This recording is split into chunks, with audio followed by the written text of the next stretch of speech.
Program is the active center. Program is the active center. You know, we all think we have a handle on Valentine's Day. It's cards, it's candy, maybe a nice dinner out. But what if I told you that it's going through this huge renaissance, that it's turned into one of the biggest economic engines of the entire year? Yeah, that's right. The whole idea of Valentine's Day being some quaint little greeting card holiday, well, that's completely out of date. The sheer economic scale of it now is just staggering. And it's really time we take a look at the actual numbers. And there it is. Just let that sink in. For 2026, the forecast for spending in the U.S. is expected to clear $29 billion. That's not just a lot of money. It's an all-time high. And it tells us something big has shifted in how we celebrate. So where in the world does all that cash come from, and where does it end up going? In this explainer, we're going to do just that. We're going to follow the money, break down that massive number, and see what it tells us about our economy and, ourselves. Okay, first up, let's zoom out and look at the big picture. This isn't just about people buying gifts. This is a major shot of adrenaline for the whole economy. And it happens at a really specific and really crucial time of the year. And all that spending creates this huge ripple effect. Think about it. That $29 billion helps wake up the retail sector right after that post-holiday slump. It pumps almost $2 billion into local governments through sales tax. It even shows us what's happening globally, with things like tariffs on cocoa and flowers adding to the total cost. Now, to bring that giant number down to a more personal level, the average spend per person has shot up to a record high of almost $200. This proves that the spending isn't just widespread, it's also getting deeper. People are spending more individually. Okay, so we've got this river of money flowing through the economy. So let's zoom in a little closer and see which industries are getting the biggest piece of that delicious pie. And here is the breakdown. Jewelry, no huge surprise, is leading the charge at a whopping $7 billion. But look what's right on its heels. An evening out, that's restaurants, concerts, events, coming in at over $6 billion. And then, wait a minute, look at the bottom, pets. Over $2 billion spent on pets.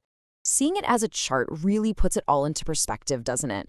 Jewelry and experiences, that evening out together, they make up nearly half of every dollar spent.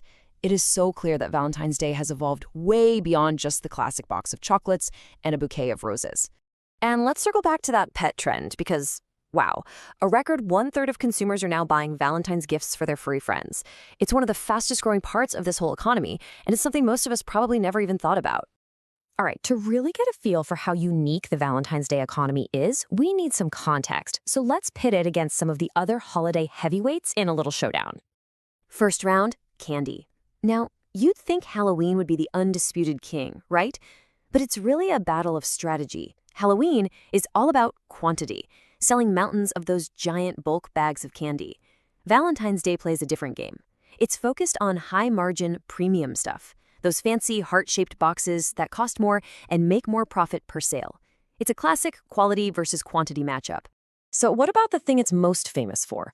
Greeting cards. Well, it's a solid number 2 with about 145 million cards changing hands. And that sounds massive, right? Until you put it next to the undisputed champion, Christmas, which sees a mind-boggling 1.6 billion cards. It's not even in the same league. Now, let's talk about one of the most iconic symbols of the holiday, flowers. We all just assume that Valentine's Day has to be the absolute biggest day of the year for florists. I mean, it's a slam dunk, right? Well, the real answer is actually a little more interesting. So let's just ask the question straight up. Is Valentine's Day the floral industry's Super Bowl? Just think about it for a second. What's your gut say? And here's the twist. While Valentine's Day brings in the most money for fresh-cut flowers on a single day, the true Super Bowl for florists is Mother's Day. And why is that? Because Mother's Day is more of a weekend-long event, and it just moves a higher volume of sales overall. What really makes Valentine's Day unique for florists is what I like to call the red rose monopoly. The holiday is incredibly focused.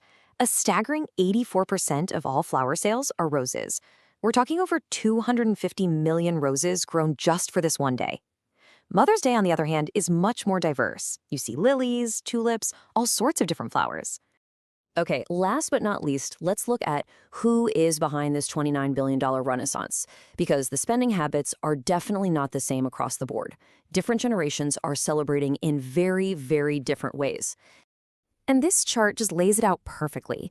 Millennials are leading the pack, spending an average of $245. Gen X is right behind them, and you see boomers and Gen Z spending a bit less on average. But as you're about to see, that doesn't really tell the whole story. See, it's not just about how much money is being spent, it's how it's being spent. Millennials are all about experiences. They want to go on a trip or have an amazing dinner. Gen X tends to stick to those traditional high-value gifts like jewelry. And what's really fascinating is Gen Z. They might spend less per person, but more of them participate. And they're the ones driving totally new trends, like Valentine's Day with friends. So after following all the money, you kind of have to ask yourself, right? Is this a genuine renaissance of romance, or have we just gotten incredibly good at creating a first-quarter retail bonanza? The numbers seem to show it's complicated. It's definitely a little bit of both. It's something to think about.